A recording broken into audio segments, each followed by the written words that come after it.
घड़ी पल का नहीं ठिकाना, क्या बांधे थिर में वो मनवा उल्टी तेरी रीत। किया है परदेसी से प्रीत, मनवा उल्टी तेरी रीत। किया है परदेसी से प्रीत, हरि का भजन करो नित्य प्यारे, अपने मन को जीत। प्रभु का भजन करो नित्य प्यारे, अपने मन को जीत। ब्रह्मानंद परम पद पावे, ब्रह्मानंद प्रेम पद पावे। भाव जाए जब भी वो मनवा उल्टी तेरी रीत। किया है परदेसी से प्रीत, मनवा उल्टी तेरी रीत। किया परदेसी से प्रीत। माता जी की जय, गुरुदेव भगवान की जय, प्रभु की जय।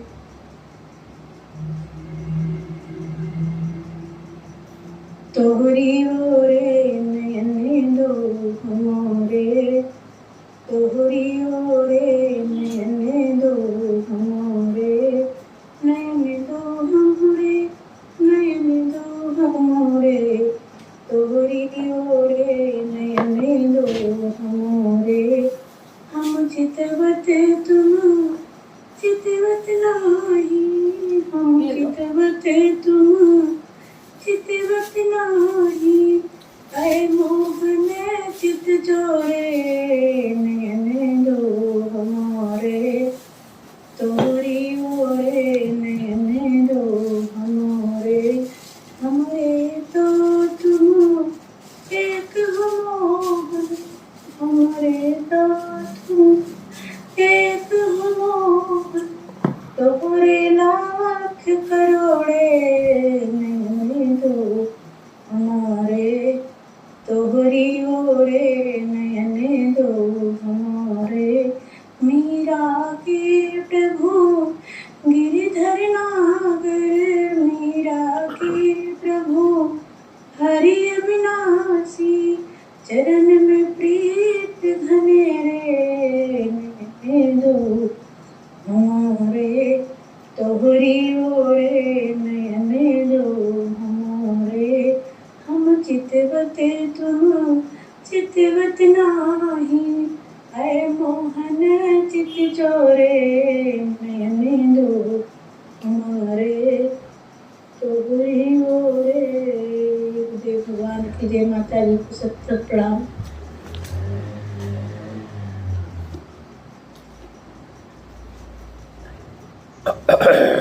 बहुत सुंदर। आज तो आध्यात्म का दिन है। गुरुदेव 2-3 मिनट लेट हो गए थे, चले गए थे। एक बढ़ई आया था, उसको दरवाजा की सिटकिनी दिखाने के लिए, इसलिए लेट हो गए थे। बहुत सुंदर। तो आज आध्यात्म का दिन है।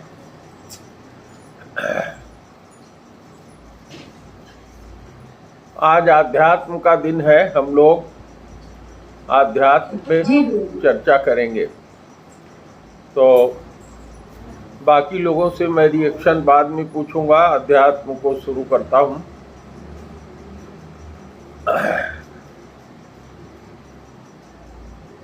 गुरुर्ब्रह्मा गुरुर्विष्णु गुरुर्देवो महेश्वर, गुरुः साक्षात् परब्रह्म, तस्मै श्री गुरुवे नमः। अखंडमंडलाकारं व्याप्तं येन चराचरं, तत्पदं दर्शितं येन तस्मै श्री गुरुवे नमः। अज्ञानतिमिरान्धस्य ज्ञानाञ्जनशलाकया चक्षुरुन्मीलितं यस्य तस्मै श्री गुरुवे नमः। सच्चिदानंद रूपाय विश्वोत्पत्त्यादिहेतवे तापत्रय विनाशाय श्रीकृष्णाय वयं नुमः। कृष्णाय वासुदेवाय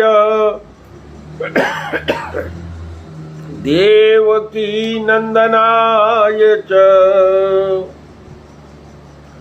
नंदगोपकुमाराय गोविंदाय नमो नमः। नमः पंकजनाभाय नमः पंकजमालिने नमः पंकजनेत्राय नमस्ते पंकजांग्रये। कृष्णं नारायणं वन्दे कृष्णं वन्दे व्रजप्रियं कृष्णं द्वैपायनं वन्दे कृष्णं वन्दे पृथासुतम्। यं प्रव्रजन्तमनुपेतमपेतकृत्यं द्वैपायनो विरह कातरया जुहाव। पुत्रेतु तन्मयतया तर्वोऽभिनेदु अस्तं सर्वभूतहृदयं मुनिमानतोऽस्मि। यो ब्रह्माणं विदधातु पूर्वं यो वै वेदाश्च प्रहिणोति तस्मै तद्गुं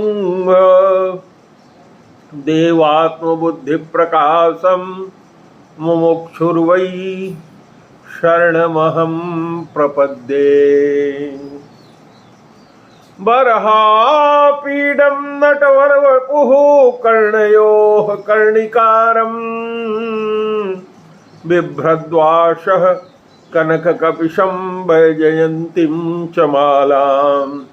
रन्ध्रोन्वेणो अधरसुधया पूरयन् गोपवृन्दै वृन्दारण्यं स्वपदरमणं प्राविशद गीतकीर्तिः।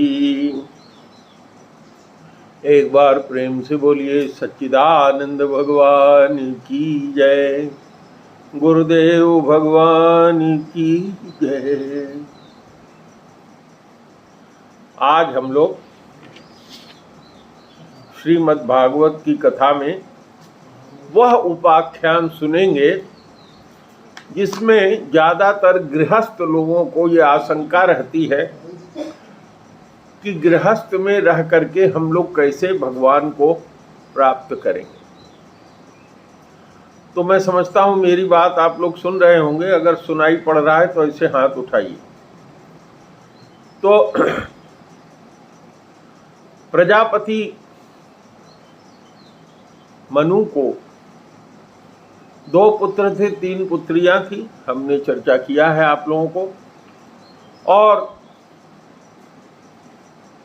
मनु जी के प्रथम पुत्र का नाम उत्तानपाद और दूसरे का नाम प्रियव्रत था। तो उत्तानपाद के पुत्र ध्रुव की कथा आप सब लोग सुन चुके हैं। अब 5वें स्कंद में, श्रीमद् भागवत के 5वें स्कंद में कथा प्रियव्रत की होती है। प्रियव्रत यानी मनु के द्वितीय पुत्र। प्रियव्रत के जो दूसरे पुत्र थे वो आजीवन ब्रह्मचारी रहने का उन्होंने संकल्प लिया था और भगवान के भजन कीर्तन साधन में हमेशा लगे रहते थे और भगवत प्राप्ति भी उनको हो ही गई थी। तो इनकी कथा जब शुरू किया सुखदेव जी ने, तो परीक्षित जी ने कहा कि हे महाराज, प्रियव्रत जी तो बचपन से ही भगवान के भक्त थे और आत्माराम थे। आत्माराम का मतलब होता है जो अपनी आत्मा में ही रमण करे, संसार में किसी चीज से उसका कोई लेना लाना मतलब ना हो, जैसे कि सुखदेव मुनि थे। तो परीक्षित ने कहा कि हे गुरुदेव, गृहस्थ आश्रम में उनके कैसे रुचि उत्पन्न हो गई? और गृहस्थ आश्रम तो वो है कि जिसमें फंसने के कारण मनुष्य को अपने स्वरूप की विस्मृति हो जाती है और वो कर्म बंधन में फंस जाता है। परीक्षित जी ने और आगे भी पूछा, कहा कि हे विप्रवर, नूनम मुक्त संगानाम तादृशानाम द्विजर्षभा गृहेष्वभिनिवेशोऽयं पुंसां भवतुमर्हति महतां खलु विप्रर्षे उत्तम श्लोकपादयो छाया निवृत्तचित्तानां न कुटुम्बे स्पृहामति संशयोऽयं महान् ब्रह्मन् दारागार सुतादिषु स्तक्षस्य यत्सिद्धिर्भूत कृष्णे च मतिरच्युता। उन्होंने पूछा कि हे विप्रवर, जो पुरुष निःसंग हो जाते हैं, अर्थात जिन्होंने अपनी इंद्रियों को भी जीत लिया विषयों को जिन्होंने कंट्रोल में अपने कर लिया है, ऐसे निःसंग महापुरुषों का गृहस्थ आश्रम में अभिनिवेश होना तो उचित नहीं है। आगे कहा, इस प्रकार किसी तरह का संदेह नहीं है कि जिनका, यानी जिस पुरुष का, जिसका चित्त पुण्यकृति श्री हरि के चरणों की शीतल छाया में आश्रय लेकर शांत हो गया है, उन महापुरुषों में कभी कुटुंब परिवार आदि में आसक्ति नहीं हो सकती। यह शंका थी परीक्षित को। और उन्होंने कहा कि हे गुरुवर, मुझे इस बात का बड़ा संदेह है कि महाराज प्रियव्रत ने कैसे स्त्री, घर, पुत्र आदि में आसक्त रहकर किस प्रकार फिर से सिद्धि प्राप्त किया और कैसे उनकी भगवान श्री कृष्ण में अविचल भक्ति हुई। तो यही बात तो गृहस्थ कहता है कि महाराज, हम लोग तो गृहस्थ आश्रम में फंसे हुए हैं, गृह कार्य नाना जंजाला ते अति दुष्कर शैल विशाला, गोस्वामी जी ने लिखा है।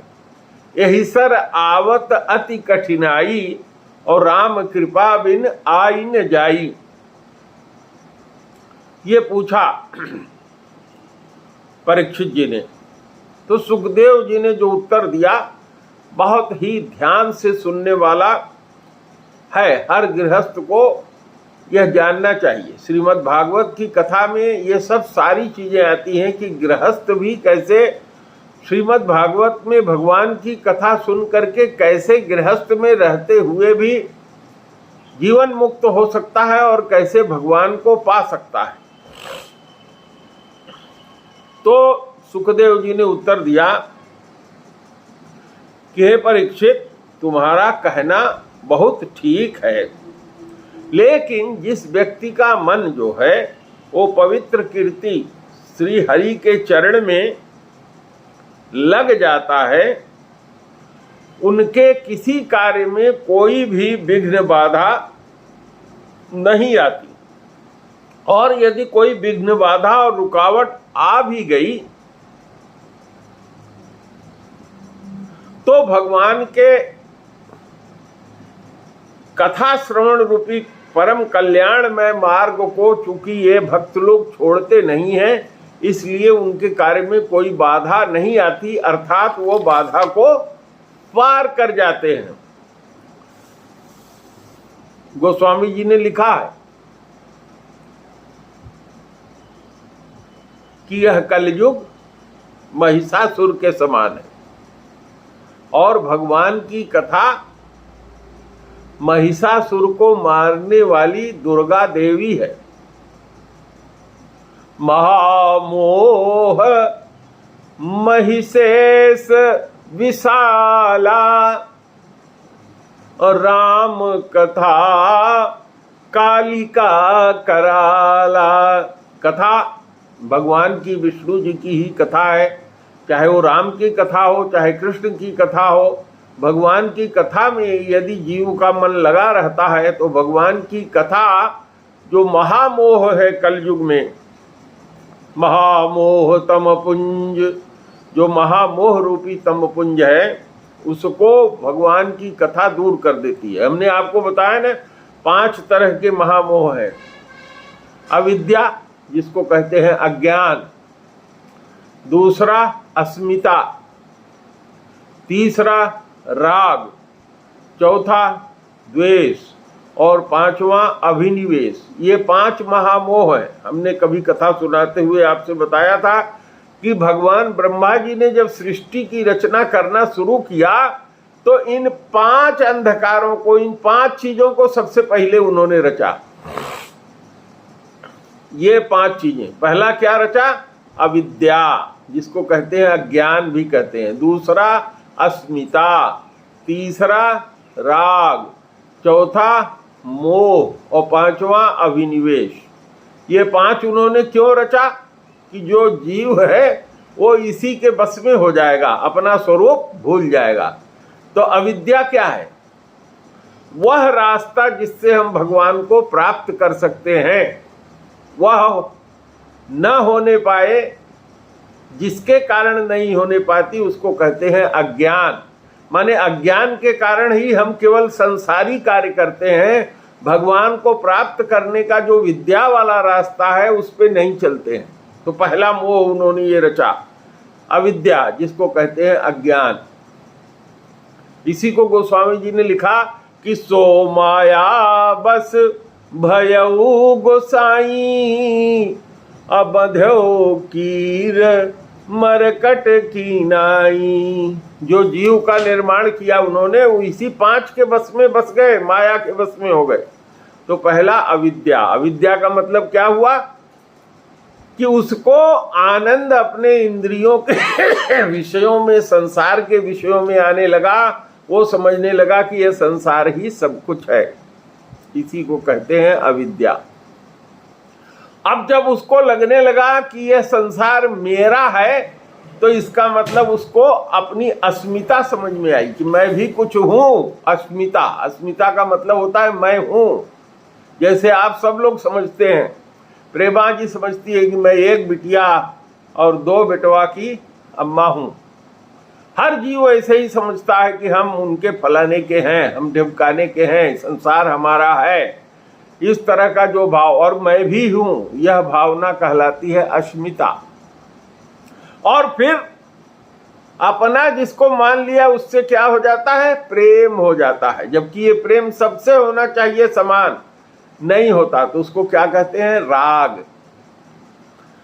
दुनिया के लड़के को रोग हो जाए, दुनिया के लोग मर जाएं, लेकिन हमारे लड़के को कोई रोग, किसी तरह की कोई बाधा नहीं आनी चाहिए, उसको हम सुनना भी नहीं चाहते।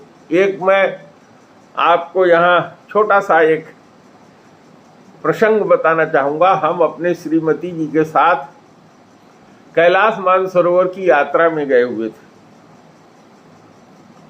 और एक वहाँ दिल्ली की डॉक्टर और उनके पति डॉक्टर दोनों लोग गए हुए थे। तो उन्होंने कहा कि मेरी बिटिया बहुत बीमार है, अस्पताल में भर्ती है, क्या बताऊं, यहाँ चीन में दर्शन के लिए आ गए हैं, नहीं तो अभी जाते। तो एक आदमी ने उसमें से बोल दिया कि इतनी सीरियस तो नहीं है कि मर जाएगी। बस इतना सुनते ही वो जो डॉक्टरनी थी वो उखड़ गई। मर जाए तेरी बिटिया मर जाए, तेरे बाप मर जाए, तेरे बच्चे मर जाए, मेरी बेटी को तुमने ऐसे क्यों कहा। तो इसी को कहते हैं अस्मिता, इसी को कहते हैं राग। जिस चीज का नाम सुनते ही अच्छा लगने लगे, आज मुझे रुपया मिलेगा, ये मेरा गहना है, और इस गहने को अगर बहू ले लेगी तो ये भावना आते ही बहू से क्या हो गया, दुश्मनी का भाव। तो उसको कहते हैं द्वेष। जिसका नाम आने से मन के अंदर खुशी हो जाए, मेरे पास 50 बीघे खेत है, 10 बीघे और लिखा ले रहा हूं, खुशी आ गई, तो उसको कहते हैं राग। और ये मेरे से छिन जाएगा, मेरा बेटा या मेरी बहू ले लेगी, उसको कहते हैं द्वेष, तुरंत उत्पन्न हो गया। और जब कोई गुरु या कोई कहता है कि ये तेरा शरीरिया भी तेरा नहीं है, ये भी छिन जाएगा, तो कहता है कि हाँ सुना तो हूं, दूसरे लोग मरते हैं लेकिन अपने को हर जीव समझता है कि मेरी मौत नहीं आएगी, मैं तो ऐसे जिंदा ही रहूंगा। वो मर गए, बुढ़े हो गए थे, बीमार हो गए थे, लेकिन मैं नहीं मरूंगा। तो इसको कहते हैं अभिनिवेश। ये 5 चीजें ब्रह्मा जी ने पहले रच दिया और इसी 5 में जीव जो है भूल गया। इसीलिए कहते हैं कि सो माया बस भयउ गोसाई। तो अब जो प्रियव्रत जी हैं कैसे इससे निकले, जरा कथा को सुनिए आप। ये राजकुमार प्रियव्रत जो थे भगवान के बहुत बड़े भक्त थे, भगवान श्री कृष्ण के, और नारद को उन्होंने अपना गुरु बनाया था। तो उससे उनको परमार्थ तत्व का बोध हो गया था। हमने भी आप लोगों को परमार्थ तत्व एक दिन बताया था, आज चर्चा नहीं हो सकती, क्योंकि तत्व से भगवान का बोध होने पर ही जीव भगवान की गति को प्राप्त कर सकता है। तत्व का ज्ञान अगर नहीं होगा तो कोई फायदा नहीं है। तो प्रियव्रत जी निरंतर ब्रह्माभ्यास में अपना जीवन बिता रहे थे, उसका उन्होंने नियम ले लिया था। अब उनके अंदर इस तरह का सारा राज्य का गुण और सारा कुछ देख करके स्वयंभू मनु, उनको स्वयंभू इसलिए कहा जाता है कि ब्रह्मा का शरीर 2 टुकड़े में फट गया, दाहिने से पुरुष और बाएं से स्त्री हुई। जो पुरुष हुआ उसको कहते हैं मनु, और बाएं से जो स्त्री हुई थी उसको कहते हैं शतरूपा। तो स्वयंभू मनु ने देखा कि मेरा बेटा ये तो बहुत लायक है, इसको राजा बना दिया जाए, राज्य दे दिया जाए, सारे संसार का राज्य इसको मैं दे दूं। तो जब उन्होंने कहा प्रियव्रत को कि बेटा तुमको मैं राजा बनाना चाहता हूं, तुम राजा बन जाओ, और मैं जंगल में तपस्या के लिए जाना चाहता हूं। रामायण में आपने सुना है ना कि मनु कहते हैं कि नगर बसत भा चौथपन, कि नगर में बसते हुए चौथापन मेरा चल रहा है। अहो इन हृदय विराग, हृदय में हमारे वैराग्य उत्पन्न नहीं हो रहा है। भगवान कौन है उनको मैं नहीं जानता, क्योंकि ब्रह्मा जी के तो पुत्र थे, हर समय ब्रह्मा जी का दर्शन मुलाकात होता रहता था। लेकिन ब्रह्मा जी भी जिसके पुत्र हैं भगवान श्री कृष्ण, ब्रह्म परमात्मा भगवान जिनको कहते हैं, उनका दर्शन तो हुआ नहीं था मनु को, स्वयंभू मनु को। तो उनके मन में इच्छा हुई, रामायण में आपने सुना है, नैमिषारण्य में जाकर के उन्होंने तपस्या किया। तो उन्हीं स्वयंभू मनु की कथा है, उन्होंने प्रियव्रत को बुला करके कहा कि तुम राजा बन जाओ। प्रियव्रत ने मना कर दिया। जब उन्होंने प्रियव्रत ने मना कर दिया तो स्वयंभू मनु ने अपने पिता यानी ब्रह्मा जी को बुला लिया। ब्रह्मा जी आए और ब्रह्मा जी ने आ करके जहां ये रह रहे थे गंधमादन पर्वत पर, वहां ब्रह्मा जी आए। स्वयंभू मनु ने देखा कि मेरे पिताजी आ गए, क्योंकि हंस पर चढ़ करके आए हैं। तो नारद जी भी वहां आ गए और उन लोगों ने स्वागत किया ब्रह्मा जी का, और स्वयंभू मनु और प्रियव्रत भी तुरंत खड़े हो गए, हाथ जोड़ करके ब्रह्मा जी को प्रणाम किया। तो ब्रह्मा जी भी भगवान ही कहे जाते हैं। परब्रह्म परमेश्वर भगवान जो है अपने 3 अंश से इस संसार की सृष्टि का कार्य करते हैं, एक ब्रह्मा, एक विष्णु और एक रुद्र शंकर। तो ब्रह्मा को भी भगवान ही कहा जाता है। तो सुखदेव जी ने कहा कि हे परीक्षित, इस प्रकार उनके आने पर नारद जी ने अनेक प्रकार से अपने पिता ब्रह्मा जी का पूजा किया। फिर ब्रह्मा जी ने अपने मंद मंद मुस्कान से प्रियव्रत की ओर देख करके इस प्रकार बोला। क्या कहा ब्रह्मा जी ने कि हे बेटा, माने ब्रह्मा जी के तो पोते हुए न, कहा कि हे बेटा, मैं तुमसे सत्य सिद्धांत की बात कहता हूं। आप लोग भी ध्यान से सुनिए, सत्य सिद्धांत क्या है, ध्यान देकर सुनो। तुम्हें अप्रमेय श्री हरि के प्रति किसी भी प्रकार की दोष दृष्टि नहीं रखनी चाहिए। अप्रमेय का मतलब होता है, प्रमेय वो होता है जिसकी सीमा होती है। अप्रमेय का मतलब होता है जो अनंत है, जिसका गुण अनंत है, जिसके चरित्र अनंत है, जो स्वयं अनंत है। तो भगवान श्री हरि को अप्रमेय कहा जाता है कि भगवान श्री हरि जो अप्रमेय है, उनके लिए किसी भी प्रकार की दोष दृष्टि जीव को नहीं रखना चाहिए। ब्रह्मा जी ने कहा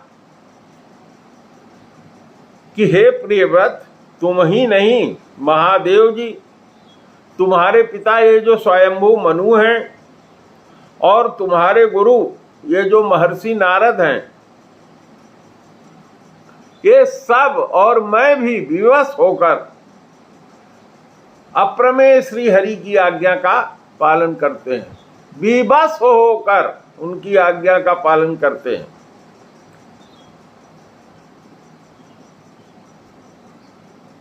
उनके विधान को, यानी श्री हरि ने जो व्यवस्था बना रखी है, विधान कर रखा है, उसको कोई देहधारी न तो तप से, न विद्या से, न योग बल से, न बुद्धि बल से, न धर्म से, न धन से, न शक्ति से, न स्वयं और न किसी की सहायता से टाल सकता है। अर्थात उन्होंने जो बना रखा है वो होके ही रहेगा, उसको कोई टाल नहीं पाएगा, जो वो श्रीहरि चाहते हैं। कहा कि ब्रह्मा जी ने कहा कि हे प्रियव्रत, उसी अव्यक्त ईश्वर जो श्रीहरि हैं वो अव्यक्त भी रहते हैं, व्यक्त भी हो जाते हैं। तो उसी अव्यक्त ईश्वर का दिया हुआ शरीर को पाकर सारे जीव जन्म, मरण, शोक, मोह, भय और सुख दुख का भोग करने तथा कर्म करते हैं उसी शरीर को पाकर। ब्रह्मा जी ने कहा कि हे बेटे, हे वत्स, जिस प्रकार रस्सी से बैल को नाथ दिया जाता है या किसी भी पशु को रस्सी से नाथ दिया जाता है और वो मनुष्य के द्वारा बताए हुए कार्य को मजबूर होता है करने के लिए, उसी प्रकार परमात्मा की जो वेद वाणी रूपी रस्सी है, यानी जो कुछ भी वेद में बताया गया है, उस वेद वाणी रूपी रस्सी में बंध कर सभी जीव सत्व, रज और तम आदि जो कार्य होते हैं उनको करते रहते हैं और उसी के अनुसार उनकी पूजा करते रहते हैं। किसके अनुसार? जो वेद ने बताया है।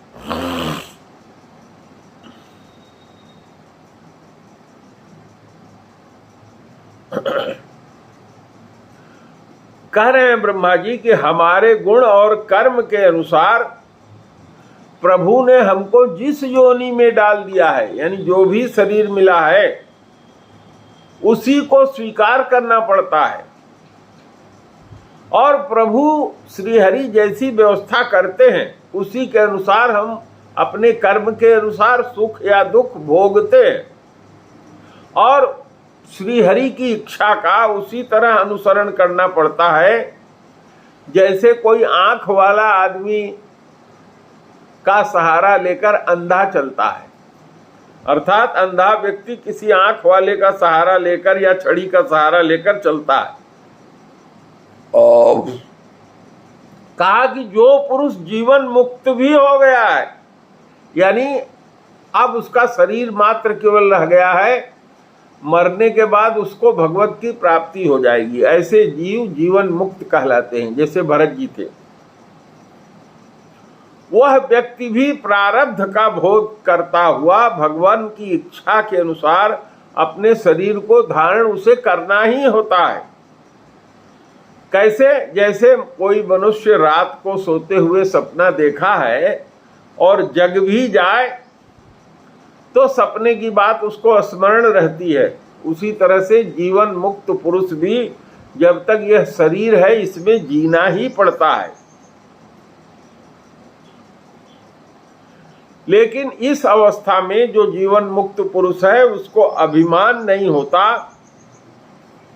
और विषय वासना जिसके कारण जो उसके संस्कार हैं जिससे दूसरा जन्म होता है उसे वो स्वीकार नहीं करता, क्योंकि वो जीवन मुक्त हो गया है, अब उसमें कोई विषय वासना रह नहीं गई है।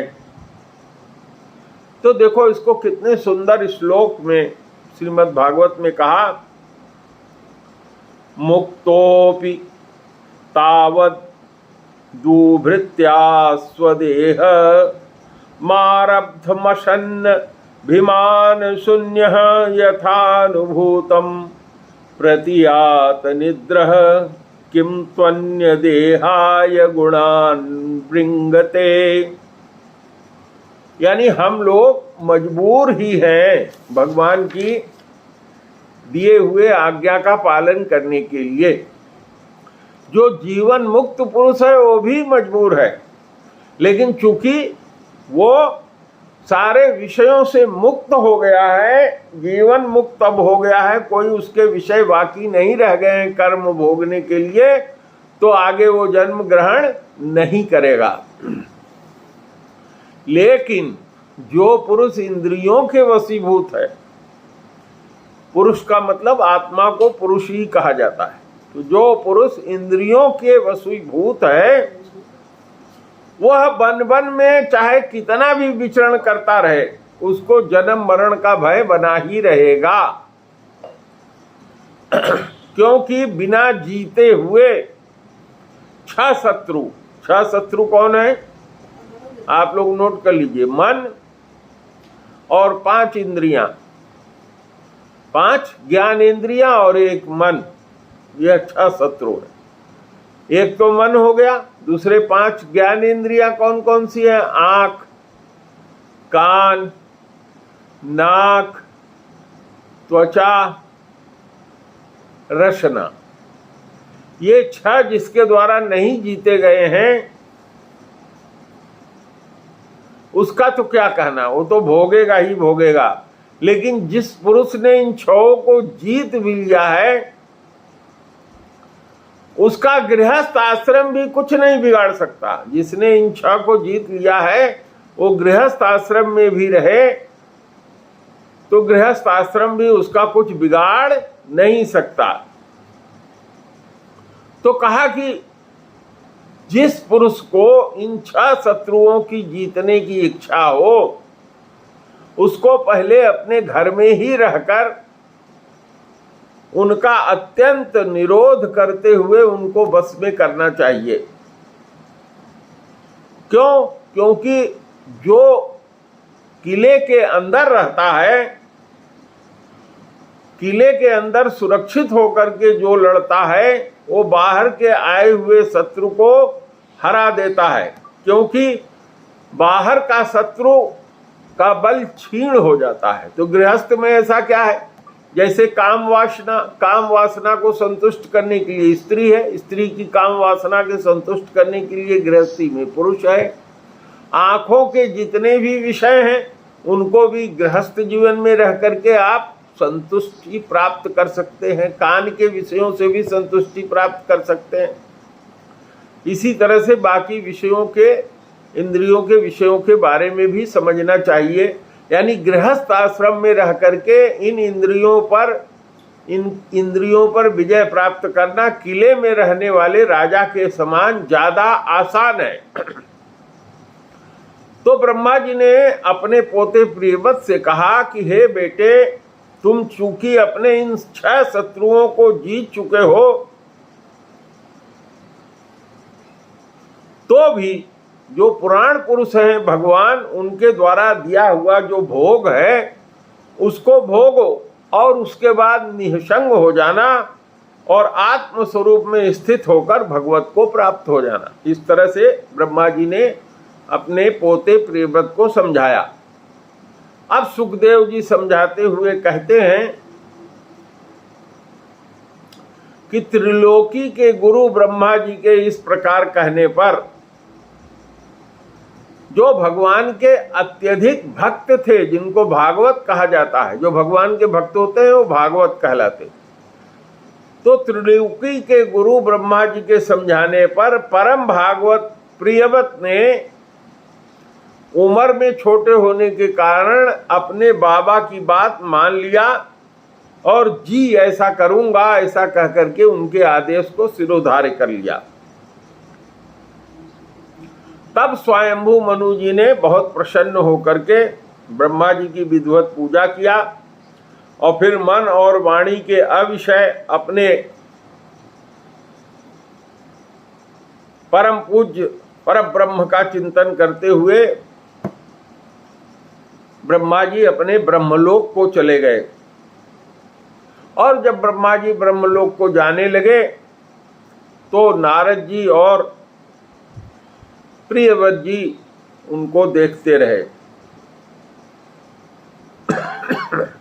अब मनु जी की मनोरथ तो पूरा हो गया, क्योंकि वो राज्य अपने बेटे प्रियव्रत को देना चाह रहे थे। और फिर देवर्षि नारद यानी अपने गुरु की आज्ञा से प्रियव्रत ने संपूर्ण भूमंडल की रक्षा का भार संभाल लिया और गृहस्थ आश्रम में आए। अब गृहस्थ आश्रम में क्या किया उन्होंने आकर के? सबसे पहले उन्होंने प्रजापति विश्वकर्मा की पुत्री वर्हिष्मती से विवाह किया। अभी तक वो कुंवारे थे, भगवान को प्राप्त करने के लिए इंद्रिय जीत होकर के सब कुछ हो चुके थे। अब गृहस्थ जीवन में प्रवेश कर रहे हैं और विश्वकर्मा की कन्या वर्हिष्मती से विवाह किया और उससे उनके 10 पुत्र हुए। आप ध्यान से सुनिएगा, ये जो उनके 10 पुत्र हुए ये सबके सब उन्हीं के समान शीलवान थे, गुणवान थे, कर्म में निष्ठ थे, रूपवान थे और पराक्रमी थे। और उनको एक कन्या हुई थी जिसका नाम था ऊर्जस्वती। इस ऊर्जस्वती कन्या की शादी उन्होंने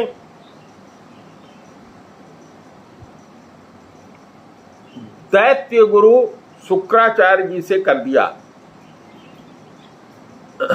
तो जो 10 पुत्र हुए उनका नाम सुनिए। उनके सबसे बड़े पुत्र का नाम आग्निद्र, दूसरे पुत्र का नाम इधमजीहु, ये इधमजीहु जी। तीसरे पुत्र का नाम यज्ञबाहु, चौथे पुत्र का नाम महावीर। ये वही महावीर स्वामी हैं जो जैनियों के प्रथम तीर्थंकर हैं। हिरण्यरेता, घृतपृष्ठ, सवन, मेधातिथि, बीतिहोत्र और कवि। तो मैं यही कहने वाला था कि ये इदमजीहु जो है, इन्होंने बहुत से वेद मंत्र लिखे हैं जो ऋग्वेद में पाए जाते हैं। महावीर जी जैनियों के प्रथम तीर्थंकर ही हुए।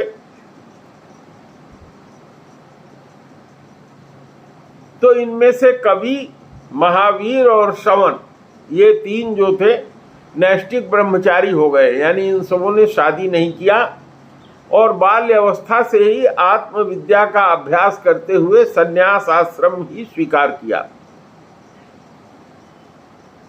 और जो इनके ये तीन बेटे थे, कवि, महावीर और श्रवण, इन्होंने संन्यास आश्रम में ही रहते हुए समस्त जीवों के अधिष्ठान और भव बंधन से डरे हुए लोगों को आश्रय देने वाले भगवान के परम सुंदर चरणार विंदों की निरंतर सेवा किया और अखंड भक्ति योग प्राप्त करके अपना अंतःकरण को शुद्ध कर लिया और भगवान को प्राप्त कर लिया।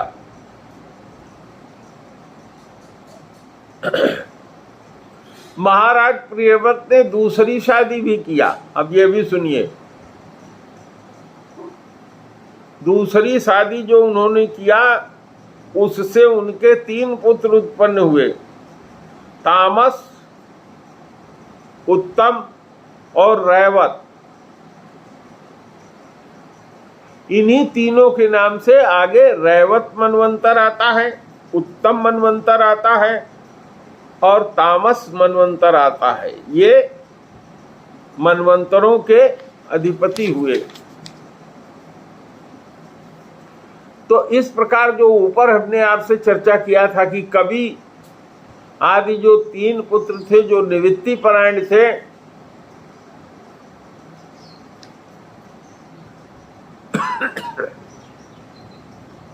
इन सबों के हो जाने के बाद राजा प्रियव्रत ने 3 अर्बुद वर्षों तक लाख, करोड़, 10 करोड़, अरब, खरब, 10 खरब, अर्बुद, 10 अर्बुद, 10 अर्बुद वर्ष तक उन्होंने पृथ्वी का शासन किया।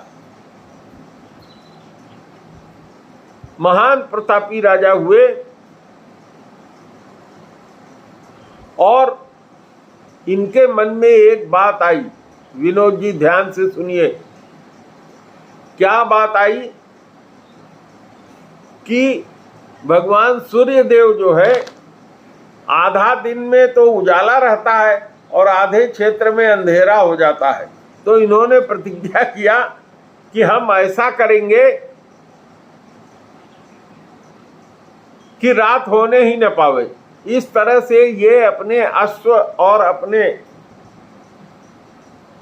रथ को लेकर के 7 बार भगवान सूर्यदेव की परिक्रमा किया और 7 बार परिक्रमा करने से उनके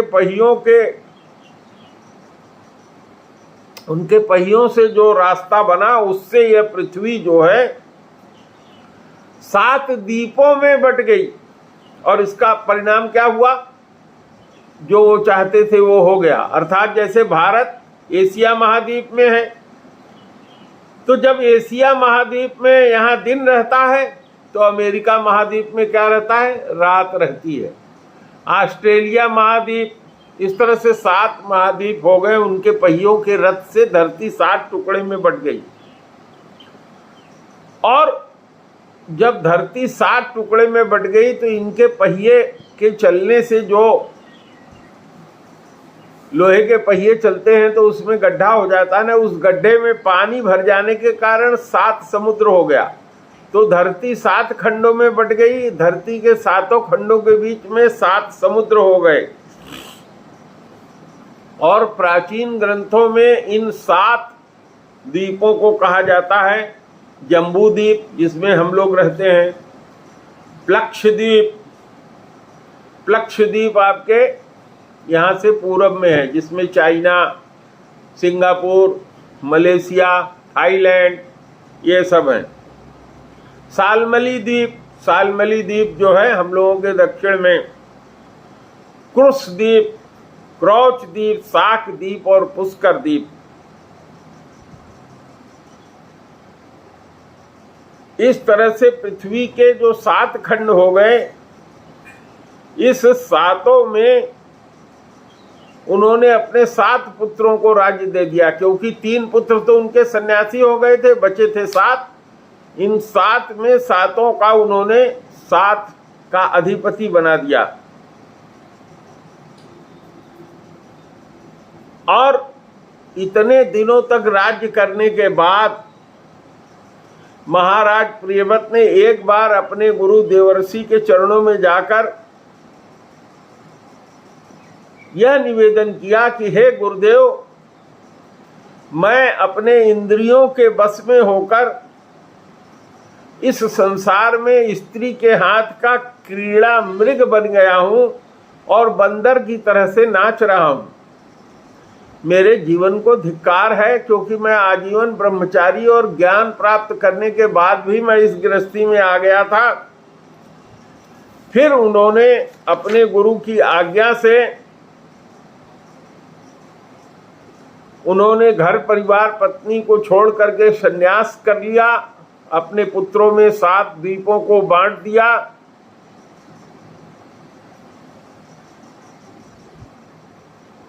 और महाराज प्रियव्रत के बारे में ये कहा जाता है, प्रियव्रत कृतम कर्मम को न कुर्यात् विनीश्वरम योने निम्ने करोक्षायाम घ्नग सप्तम वारिधिन। राजा प्रियव्रत ने जो जो कर्म किया उसे सर्वशक्तिमान ईश्वर के सिवा कोई और नहीं कर सकता। उन्होंने रात्रि के अंधकार को मिटाने का प्रयास करते हुए पृथ्वी को 7 खंडों में बांट दिया। वो भगवान के अभिन्न भगवत भक्त थे। देवलोक, मृत्युलोक आदि सब को उन्होंने सुशोभित किया तथा कर्म और ऐश्वर्य से, योग से प्राप्त सिद्धियों को उन्होंने नकार दिया, नरक तुल्य समझ करके उसको छोड़ दिया और अंत में भगवान श्री हरि के चरणों को प्राप्त हो गए। तो श्री राम जय जय